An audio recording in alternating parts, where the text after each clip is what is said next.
Bonsoir. Bon bah écoutez, 10 heures, il fait encore beau, il fait encore lourd. J'ai pas le courage d'aller marcher ce soir. Donc je tenais à vous dire un petit mot. Un petit mot pour clôturer la journée.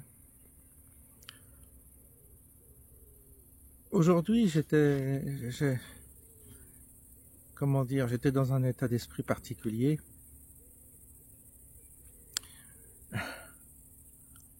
Je me dis que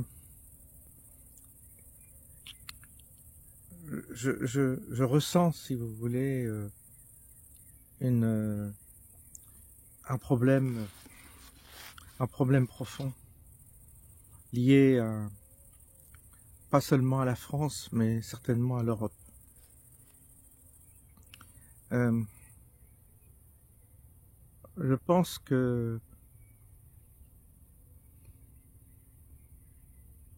qu'on se fatigue ici, quand on cherche à dépenser de l'énergie, quand on cherche à impulser, à créer, il y a en face comme une masse d'énergie qui ressemble à de l'inertie, mais une énergie qui bloque.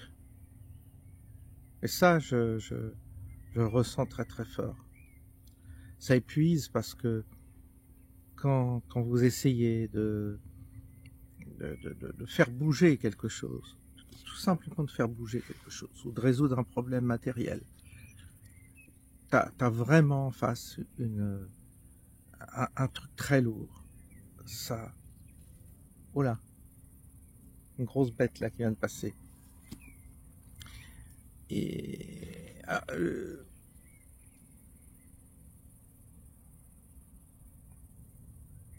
parce que ça, je le ressens.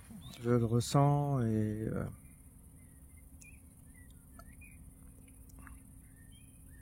je me dis que qu'est-ce que je fais là, quoi? Qu'est-ce que je fais dans un tel marécage? Il y a la matière, bien sûr, il y a la matière. Il y a la dimension dans laquelle on est qui certainement nous freine. En tous les cas, il y a quelque chose de lourd dans cette matière, ça c'est clair. Quelque chose d'encombrant, il faut déjà il faut systématiquement développer une énergie pour simplement faire les choses déjà. Se déplacer, faire le ménage, je sais pas, entreprendre une réparation, entretenir le jardin, enfin bref, tout nécessite un effort, et cet effort, il est dès le matin quand on met le pied au sol, on attaque la journée et il y a tout à faire, beaucoup de choses à faire dans une maison, un jardin, puis des démarches, entreprendre, etc. Si on est dans une dynamique. Et là, tu sens déjà que la matière en elle-même, il y a déjà une inertie. C'est pas évident de se déplacer dans cette dimension. Et puis vous avez le corps qui use, qui est fatigué, quand on vieillit, on a moins d'énergie, moins de force. On voit que les jeunes ont encore il y a encore un dynamisme, mais ce dynamisme, vous le perdez. Donc tout résiste encore plus. Quand on vieillit, tout est dur à bouger, tout résiste.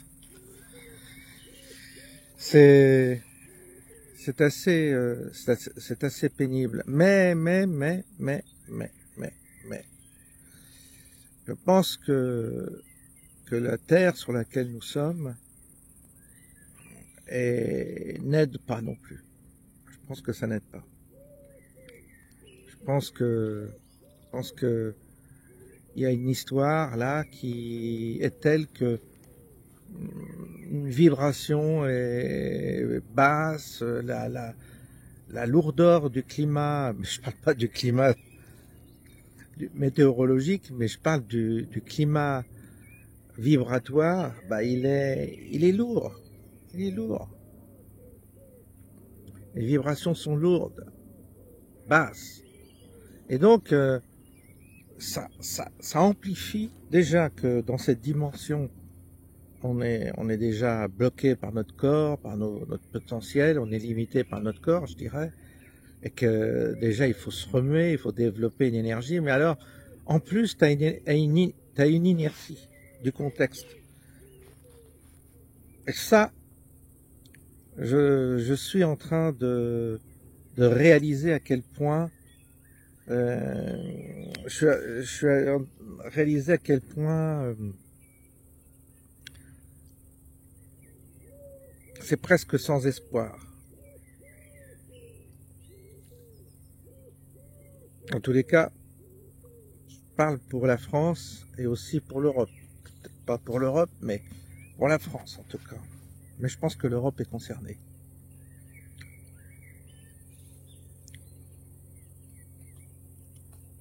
Pas les autres continents, je pense pas.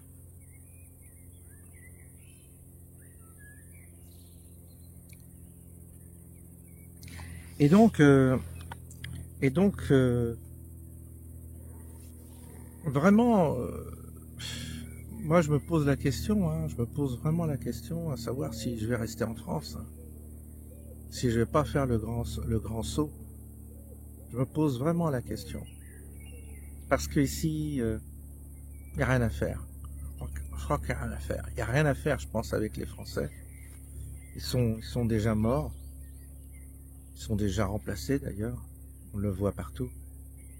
Et les gens qui sont qui résistent, quand je parle de la résistance, quel mot, qui sont simplement dans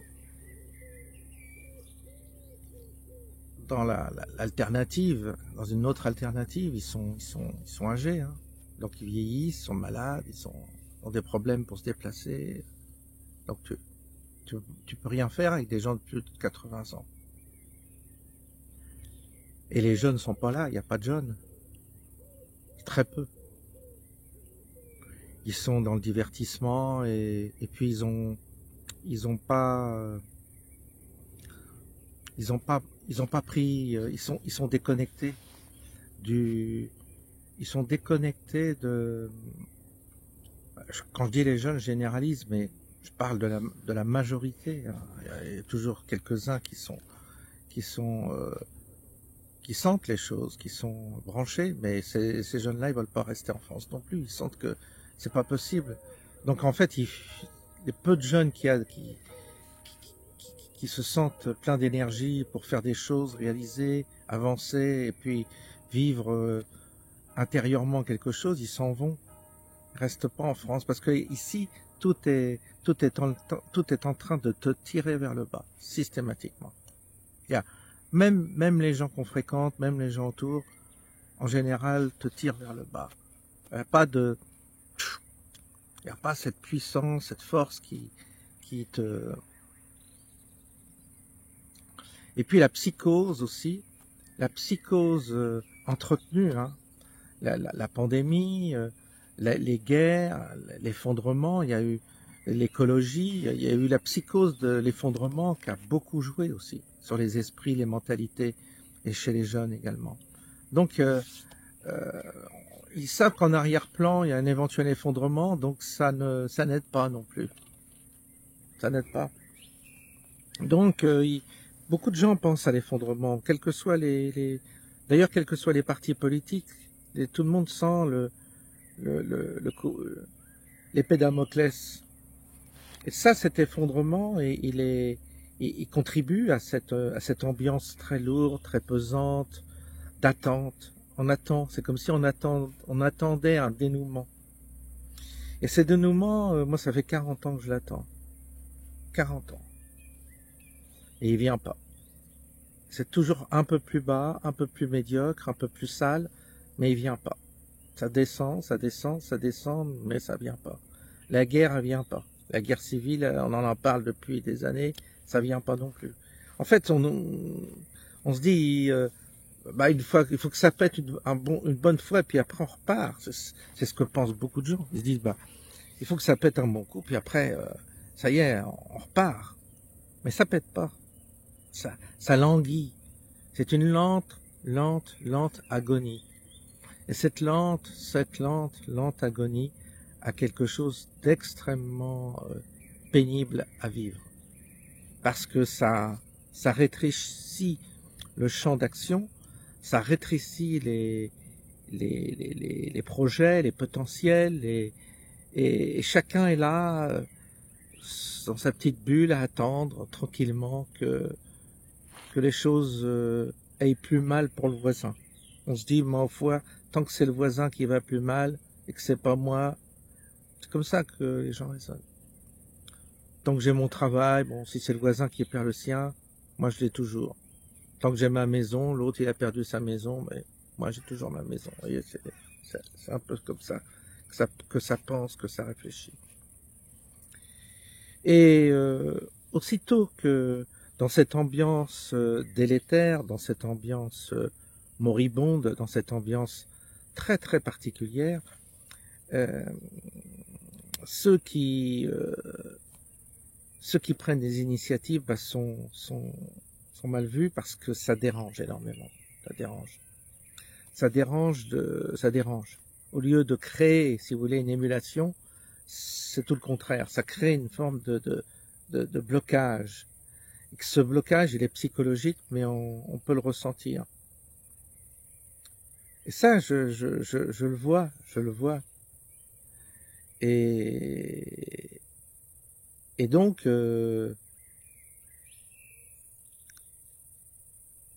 quand vous voyez, par exemple, c'était pas pour critiquer, parce que les gens disent, ah oui, Philippot, il dit les rues de Paris ont été envahies par les Français. Bon,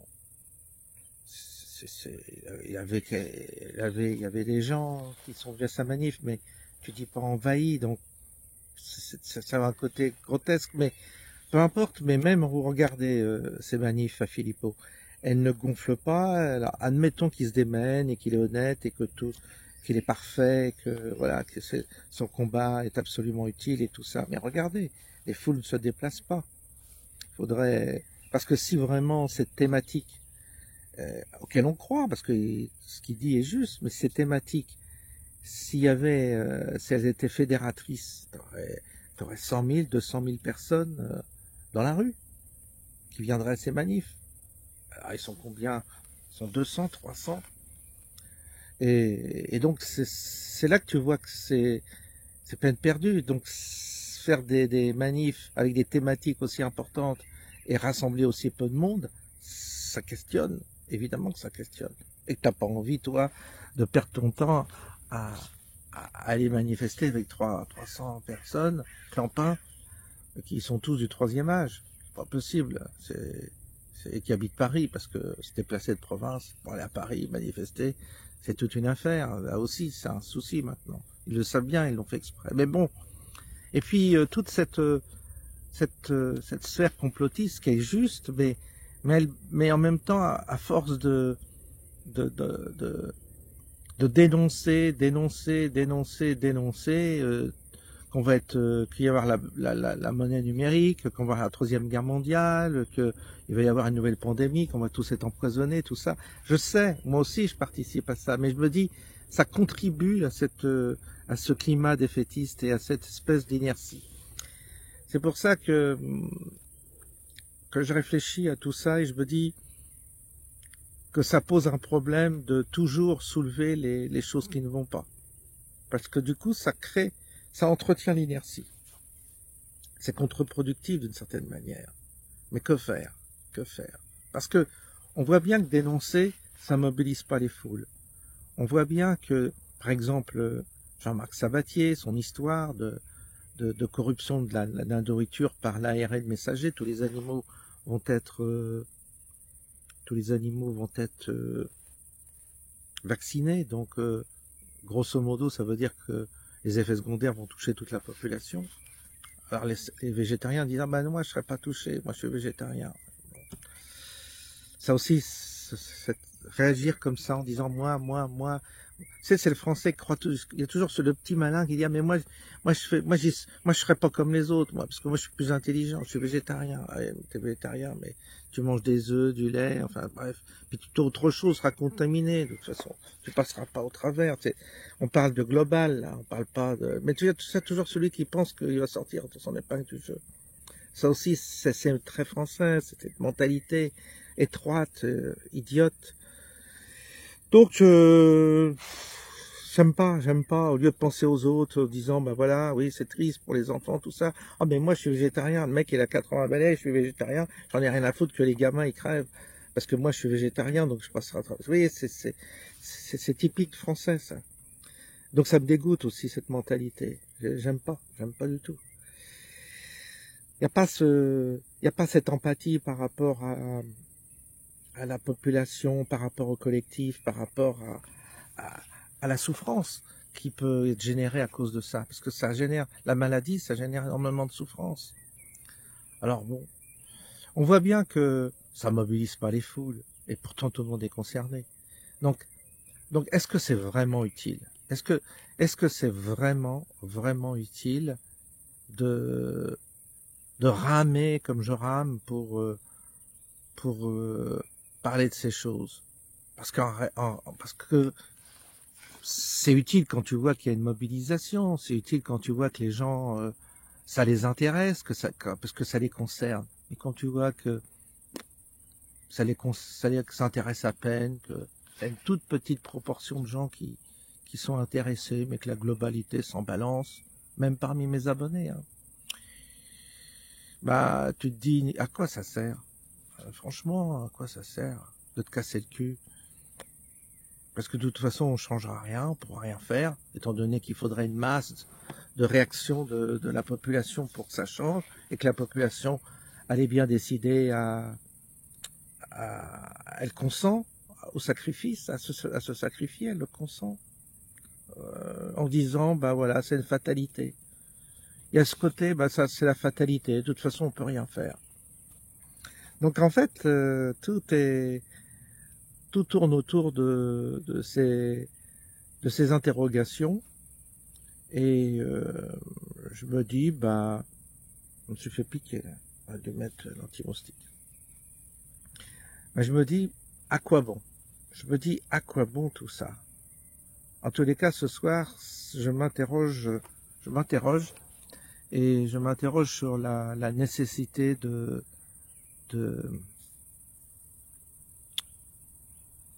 perdre beaucoup d'énergie pour rien.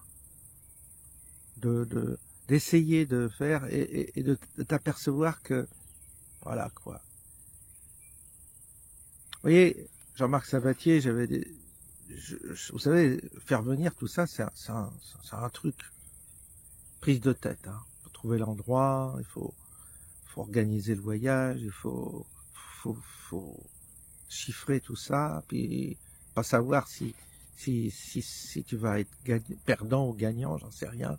Puis tu cherches même pas à faire ça pour gagner de l'argent, puis t'en trouveras encore qui te diront que tu fais ça pour gagner de l'argent. Il faut le faire, hein. Faut le faire, hein. Tu sais, il y en a qui ont un état d'esprit, mais ça fait peur, hein. Et tu te dis, mais moi j'ai demandé à 1 ou 2 médecins, 3 médecins, vous êtes intéressés quand même, vous reviendrez, ouais, si j'ai une place dans mon agenda, ça peut m'intéresser. Merde, ils sont médecins. Si tes médecins que je connais, qui sont en plus dans l'alternative, qui se sentent pas intéressés par cette proposition de rencontrer Jean-Marc Sabatier, qui est quand même le fer de lance de cette affaire, quand même à l'origine de tout ça, tu te dis, mince, ils n'ont même pas la curiosité de le rencontrer, ils se sentent, c'est des bourgeois, quoi. Comme ils sont médecins, ils gagnent bien leur vie. Ouais, ils critiquent le système, tout ça, mais malgré tout, ils vivent dans de beaux appartements, de belles maisons, et ça leur va. Puis, ils ont pas l'air plus que ça, finalement, pas envie trop de se bouger. Alors tu te dis, mais même si des médecins sont pas motivés, et les jeunes s'en balancent totalement, les jeunes. Pourquoi sauver des gens qui n'ont pas envie d'être sauvés? Ça, j'ai remarqué ça. Pourquoi aider des gens qui ne cherchent pas à s'en sortir? Pourquoi sauver des gens qui ne veulent pas être sauvés? Au contraire, qui vont même te cracher à la gueule si tu leur lances une bouée. Tu leur lances une bouée pour les en sortir, ils crachent à la gueule. C'est souvent le cas d'ailleurs. Donc, c'est paradoxal, mais c'est comme ça que la nature humaine fonctionne des fois. Pas toujours, mais parfois. Et là, en l'occurrence, on pourra dire que cette génération, la jeune génération, elle est totalement indifférente à ces questions de vaccination et de corruption de la nourriture. Et pourtant, c'est eux qui se nourrissent de tout ça, en plus. Donc, ils vont avoir des effets secondaires, ils vont avoir des cancers, des machins, des bidules, et on leur dit, ils te prennent pour un con, ils te prennent pour un vieux con. C'est pour ça, je m'interroge sur l'utilité de tout ça. Je m'interroge sur l'utilité d'interpeller, parce que c'est,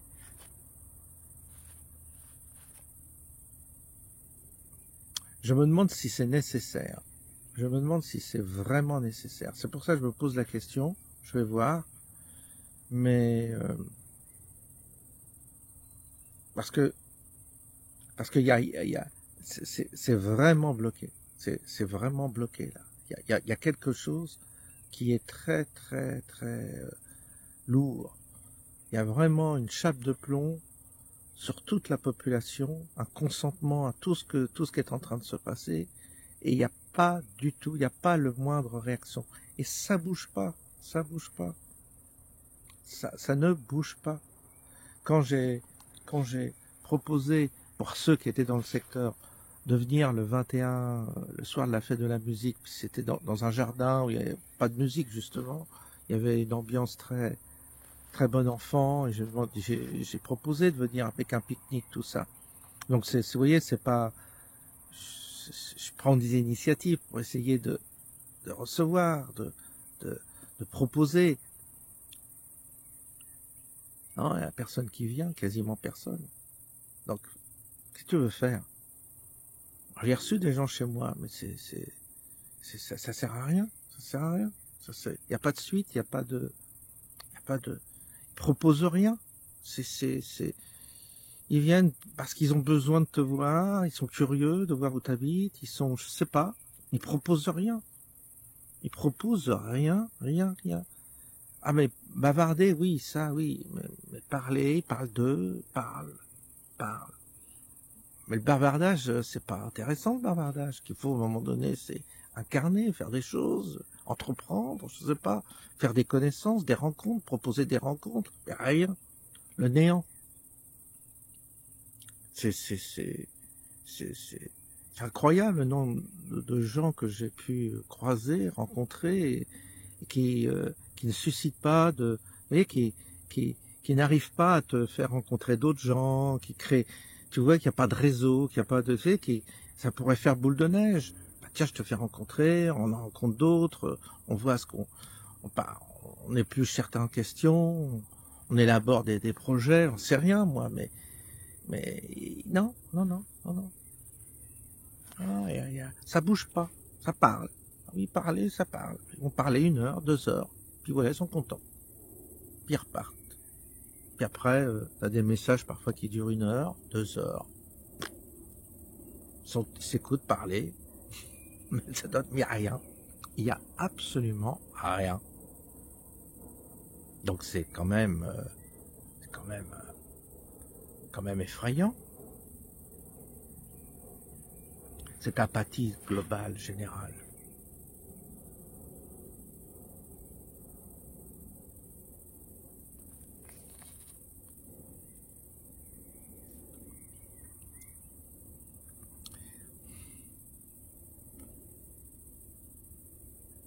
Par contre, faire du tourisme, oui, ça leur plaît.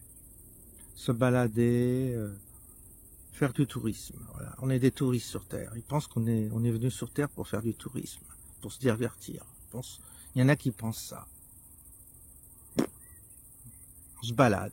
Ah bah j'ai vu telle chose, j'ai vu telle chose. Ils ont des vies creuses et vides, mais ils font du tourisme. C'est nul ces vies. C'est absolument nul. Hein? Non, il se passe quelque chose il se passe rien justement. Et ça, je le vois. Parce que même dans les petits détails, même dans les petites choses, même je parle des détails, des relations, et pour ceux qui pensent que je prends pas d'initiative, ils ont tort, hein, parce que j'en ai pris dans ma vie, beaucoup. Vous savez, quand j'ai créé ma franchise, je sais qu'il y en a beaucoup, ils se rendent pas compte. J'ai ouvert 50 magasins en 3 ans. On avait une quarantaine de franchisés. Très rapidement, je peux vous assurer qu'on s'est bougé le cul. On sait ce que c'est que d'aller chercher un magasin, un commerce, un fonds de commerce, d'engager les travaux, de s'occuper du financement, de faire le recrutement du personnel, de faire la pub, et ensuite de suivre le développement. Tout ça, je l'ai fait. Je sais tout ça. Mais c'était à l'époque, j'avais de l'énergie, puis c'était du business, puis à l'époque ça marchait encore l'économie. Mais là, vous êtes totalement étouffé, tu veux bouger un truc, tu veux ouvrir un commerce, c'est la croix à la bannière, tu te retrouves avec toutes les administrations contre toi, t'as plein de charges à payer. Enfin, c'est peine perdue aujourd'hui, avec les 35 heures en plus. Enfin bref. Non, donc ce pays est mort pour l'instant. Il est mort. Il y a rien à faire. Il y a rien à faire là-dedans. Et donc, je vois bien, je vois bien quel est le souci. Donc, je réfléchis à ce qui est opportun. Dans le contexte où on est, dans ce contexte-là, après avoir bien pris la mesure de chaque chose, après avoir bien réfléchi à toutes ces questions, je vais voir un peu je vais voir ce qu'on fait. Je vais voir, déjà, je vais faire le point sur mes relations. Et puis, je vais également peut-être prendre des décisions qui correspondent à ce que je ressens. Je vous dis, je ne sais pas si je vais rester en France, je ne sais pas. Hein.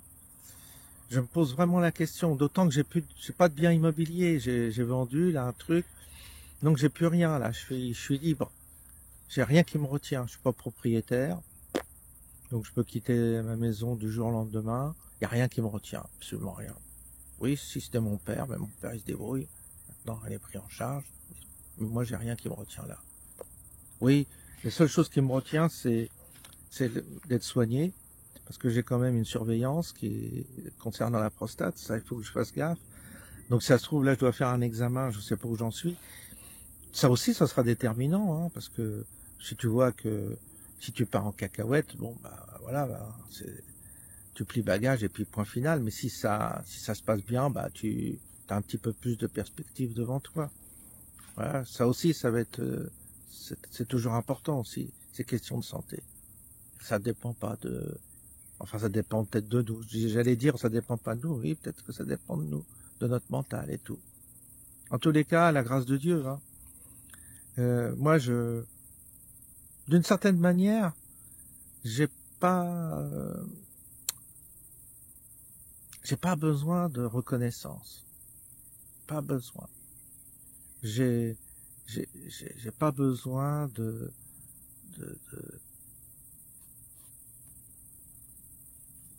comment dire, de manifester et d'obtenir une forme enfin même de considérer que tout cela a un sens, ou que ça donne un sens à ma vie. Non, je me suis beaucoup amusé à faire ces vidéos, ça m'a plu, je me suis beaucoup exprimé, ça m'a fait beaucoup de bien déjà, et ça m'a permis de faire ma propre psychanalyse.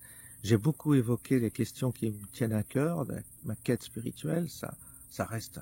Mais voilà quoi, le livre, c'est Vard, pardon, qui est kabyle et qui a jugé utile de rassembler mes écrits que j'avais faits antérieurement avec la transcription de certaines réflexions que j'ai faites sur mon chemin. Bon, elle a fait ça, c'est très bien. C'est grâce à elle qu'il y a ce livre. Et mais j'en tire aucune fierté, rien. Aucune. Je veux dire, j'en fais pas, vous voyez, j'en fais pas un truc comme si j'étais arrivé. En plus, je vous dis, c'est une collaboration. C'est elle qui a mis en place ça parce elle a développé une énergie formidable. Mais c'est rare, vous voyez. Et en plus, elle est kabyle. Elle est même pas, je dirais, elle est pas française de souche. Donc, c'est quand même incroyable que ce soit une kabyle qui soit venue faire ça, mettre ça en place, développer ce projet. Puis elle a d'autres projets derrière. Mais je dis stop. Pour l'instant, on va attendre ça déjà. Mais partante, et tac, tac, tac. Elle a l'énergie, qu'est-ce que vous voulez? C'est personne qui m'aurait proposé ça. Pas un Français, non, parce que je parle d'un Français de souche, non, ils sont amorphes, ils sont dans la critique, oui, ils sont là, à faire la moue tout le temps, il faut se méfier, ceci, cela, attention, j'ai pas aimé ça, ils sont toujours dans une forme d'esprit étroit, restreint, étriqué, il y a rien à faire, rien, il y a jamais une perspective qui est donnée, tout ça. Là, t'as la kabyle qui arrive, qui a dit, je te fais un livre, tu vas voir, j'ai repris tes textes et tout ça, j'ai mis tout en forme. Alors après, on a travaillé sur, j'ai revalidé, j'ai vérifié si tout était en ordre par rapport à ce que j'avais dit, elle a tout respecté, mon esprit est tout parfait, j'ai rien à dire. Allez, paf, collaboration, partage les bénéfices et c'est bon. Ça, c'est du boulot. Mais vous vous rendez compte? C'est dingue. Et puis, il y a d'autres choses qu'on peut faire, là. Il y a le livre, mais on peut mettre en place d'autres projets. Elle, parce qu'elle c'est son boulot elle édite des trucs, elle édite plein de bouquins sur Amazon, tout ça. Donc, elle a fait ça, elle sait faire. Voilà, ça m'a rendu un service de malade, ce qu'elle a fait. Puis en même temps, moi, ça y est, j'ai une trace, c'est écrit, ça reste, c'est un objet, c'est bien. Comme ça, on sort un peu du virtuel, mais, vous voyez, c'est venu d'une personne qui vient, qui a des origines algériennes, hein, kabyle. Donc, quand même, vous voyez, c'est pour ça, hein, on est parents harkis, hein, qui sont battus pour la France. Ouais, ça crée des tempéraments, ça crée des tempéraments militaires, les parents. Ouais, ça fait des filles qui ont une éducation, tout ça, ça tient la route.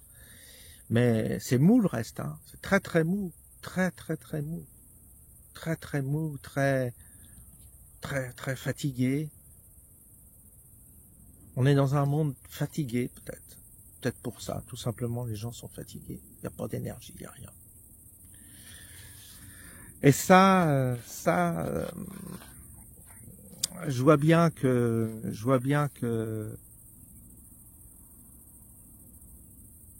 faut tenir compte du contexte, voilà. Qu'il faut en tenir compte, qu'il faut pas... sinon on tourne en rond, on s'épuise soi-même et on perd son temps également.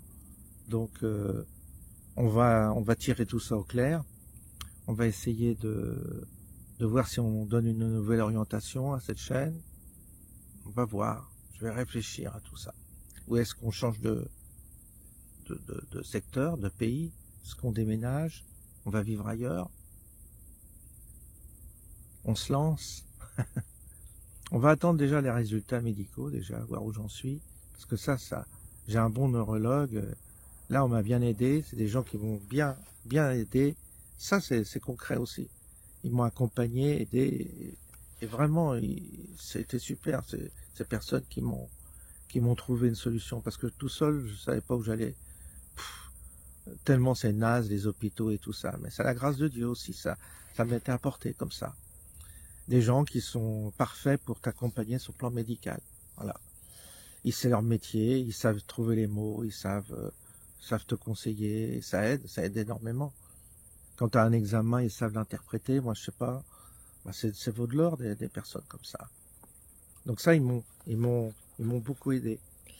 Mais voilà, à part eux, et puis une ou deux autres personnes, non, c'est beaucoup de temps de perdu, beaucoup de bavardage, beaucoup de palabres, mais sans sans réalisation, sans rien, sans perspective. Donc c'est beaucoup de temps de perdu et, et qui sont pas fructueux, qui n'avancent pas, qui n'engendrent pas, ça n'enfante rien. Donc c'est pour ça que je vais réfléchir. Je vais réfléchir. Ça fait longtemps que je réfléchis à quitter la France. Ça fait plusieurs fois que j'y ai pensé. Hein, je me demande si je vais pas finir par le faire. Puis là, il semble que tous les éléments, je me défais de beaucoup de choses, je me suis séparé de la maison de mes parents, on a vendu, parce que comme ça, au moins, ça peut payer la résidence. J'ai plus de rien qui me retient ici. Donc je me dis, peut-être qu'on va finir par le faire. On verra. Je lance comme ça l'idée, mais je me pose la question. Parce que, franchement, je pense pas que les Français ont envie de s'en sortir. Je pense pas que les gens aient envie de s'en sortir. Je pense pas. Je pense qu'ils sont résignés, ils sont fatalistes pour certains. Ceux qui sont conscients, ils sont résignés et fatalistes. Comme ils sont âgés, il y en a beaucoup, certains sont malades et âgés, donc ils savent qu'ils en ont plus pour longtemps, donc bon, ils s'en battent un peu les couilles, ce que je comprends. Les jeunes, je les touche pas. Les jeunes, aucun jeune. Non, j'ai pas de jeunes qui regardent ma chaîne. J'ai regardé les stats, c'est nul. Donc, les jeunes se mobilisent pas, ils viennent pas. Je veux dire, j'ai pas de, voilà. Ils ont leurs problèmes, ils sont pris dans des problématiques personnelles, psychologiques, j'en sais rien. Ils ont des soucis, c'est ce que peut comprendre. Donc là, il y a pas grand chose à faire pour ces jeunes. Et puis ils te prennent aussi de haut des fois. Ils pensent qu'ils savent mieux que toi. Ils sont prétentieux. Ils ont pas beaucoup d'humilité non plus. Et ça va leur jouer un mauvais tour, ce manque d'humilité. Bref, en tous les cas, ils sont pas là. Et ils se bougent pas le cul. Oui, pour aller faire la fête, oui, pour aller à la Gay Pride, il y a 200 000 personnes à la Gay Pride. Oui, bon. Donc, voilà. Qui continuent, et puis voilà, moi, qu'ils se fassent leurs affaires, mais moi, ça m'intéresse plus ce pays. Et puis les conversations sont nulles, à chier, la plupart du temps, quand tu rencontres des gens, c'est nul à chier. Bon. Là, j'ai été au café ce matin à discuter un peu. Bon, il y a même pas à discuter. Il faut un peu de sociabilité, mais c'est tout de suite nul à chier. T'ouvres la bouche, c'est tout de suite nul à chier. Oh, rien. Donc on va se quitter. Il fait bon, là, vous voyez, enfin, il fait bon. Il fait lourd, mais la température baisse, pas trop quand même, ça baisse un peu la température là. On est en Seine-et-Marne quand même, hein. On n'est pas dans le Midi. Donc ça va. Il fait quand même bien. Il fait bien 25 degrés quand même, 20 degrés, je sais pas. Voilà, je vous quitte, donc je vous tiendrai au courant. Je vous tiendrai au courant de tout ça. Je vous livre exactement mes doutes, mes questions et mes réflexions. Elles valent ce qu'elles valent. Et je ne prétends à rien. Je vous dis, aujourd'hui je pense ça, demain je penserai complètement différemment. C'est l'ambiance de ce soir, c'est mon état d'esprit de ce soir. Et peut-être que demain je verrai les choses autrement. Mais ce soir je les vois comme ça. N'attendez pas de moi de la cohérence par rapport à ce que j'ai dit en disant que demain, il ne faudra pas dire le contraire. Oui, je peux dire le contraire demain, parce que je serai d'une autre humeur, parce que je serai habité par autre chose. Et comme ça, on change. On change d'humeur et on voit parfois les choses autrement. C'est multifacette. C'est pas très grave, hein. C'est pas très grave d'évoquer à un moment donné de notre journée un état d'âme. Mais le lendemain, bah oui, il suffit qu'on ait autre chose qui vous arrive, un autre point de vue, je sais pas, une nouvelle intéressante, un contact nouveau, et puis vous voyez les choses autrement, les choses s'éclairent à nouveau. Mais là, je vois tout tout bouché ce soir. Je vois pas de perspective. Je vois que c'est bouché. Mais ça peut se déboucher demain, on ne sait pas. Donc c'est pour ça, on peut toujours... pour ça que je fixe pas. C'est l'état de ce soir, mais demain sera peut-être différent. Mais par honnêteté, c'est important que je vous le dise. Puisque j'essaie d'être le plus sincère possible quand même. Je pense que les gens qui viennent me voir ici, ils savent que ils me retrouvent. Hein, je suis tel quel que sur mes vidéos. Hein. Après, vous avez des gens qui sont mal intentionnés, mais ça, c'est leur problème à eux plus qu'à moi. C'est à eux de voir. En tous les cas, ceux qui sont mal intentionnés, ils ont intérêt à faire attention à eux parce que ça se retourne toujours, toujours. Voilà, je vous souhaite une bonne nuit et je vous dis à bientôt.